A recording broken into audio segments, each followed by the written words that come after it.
Hi guys, welcome back to my YouTube channel. और आज की वीडियो में आपको पता चलेगा जो सरकार ने हमारे साथ एक और बहुत बड़ा घपला करा है, जो किसी को भी नहीं पता होगा और किसी ने नोटिस भी नहीं करा, क्योंकि ये हेडलाइंस किसी भी न्यूज़ चैनल में नहीं दिखाई गई हैं। तो गाइस, लास्ट ईयर जो नीति आयोग के सीईओ थे, उन्होंने एक बहुत बड़ा ही स्टेटमेंट दिया। उनके अलावा एक और आदमी ने, जो कि हमारे प्राइम मिनिस्टर ऑफ इंडिया, उन्होंने भी बहुत बड़ा स्टेटमेंट दिया। वो आप इस वीडियो में ही देख लेंगे। And this economy as this is states to prepare a vision documents at their level, and this is already visible in the growth of India. We are the fourth largest economy as I speak. और तब भारत की economy दुनिया में 11 number पर थे। हमने corona से लड़ाई लड़ी, हमने पड़ोसियों से भी मुसीबतें झेली, हमने प्राकृतिक आपदा भी झेली। इन सब के बावजूद भी इतने कम समय में हम 11 नंबर की इकोनॉमी से 4 नंबर की इकोनॉमी पहुंच गए। गाइस, जैसे कि आपने इस वीडियो में देखा होगा कि नीति आयोग के सीईओ ने भी क्लेम करा कि हम 4th नंबर पे आ गए हैं एज अ जीडीपी में ऑल ओवर द वर्ल्ड। और even prime minister of India ने भी क्लेम कर दिया। बट नेक्स्ट डे ही अरविंद विरमानी, जो कि नीति आयोग के इकोनॉमिस्ट है, उन्होंने भी ये बोला कि मुझे खुद नहीं पता कि ये दोनों क्या बोल रहे हैं। तो अब ये बात कैसे हम मान लें कि अगर जब प्राइम मिनिस्टर ऑफ इंडिया ही बोल रहे हैं कि वो सच होगा या नहीं।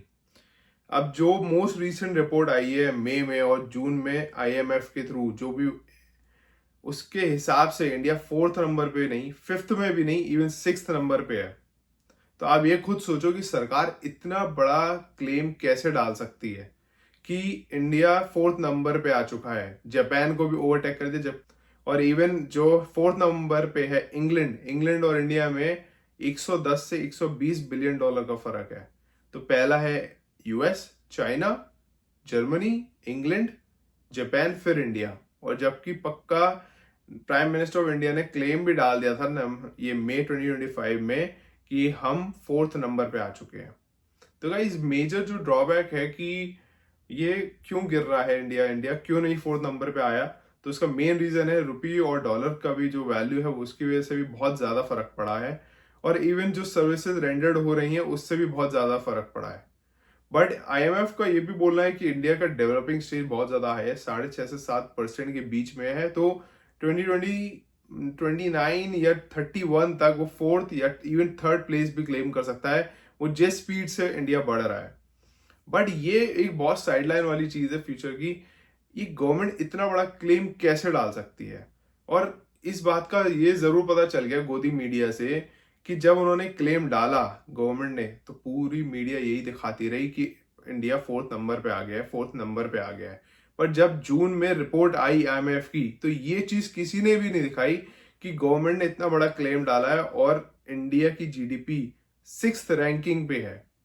तो ये कितनी बड़ी बात है, आपको इससे क्लियर पता चलता है कि इंडिया में कितनी ज्यादा मैनिपुलेशन है और मीडिया कैसे मैनिपुलेट करता है मार्केट को और इवन लोगों को।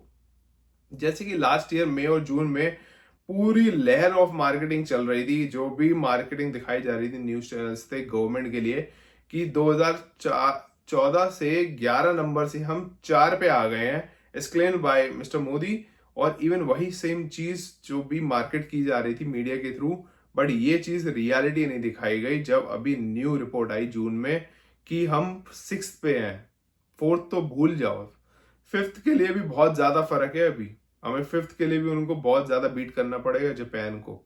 वो तो नेक्स्ट ईयर पता चलेगा जब रिपोर्ट आएगी कि हम कर पाए या नहीं। बट ये चीज मीडिया ने एक को भी नहीं दिखाई है, तो ये बहुत ज्यादा ही शॉकिंग चीज है। और मुझे लगता है इसमें आपको कुछ सीख लेनी चाहिए कि मीडिया बहुत सारी चीजें छुपाती है और इवन मैनिपुलेट भी करती है मार्केट से।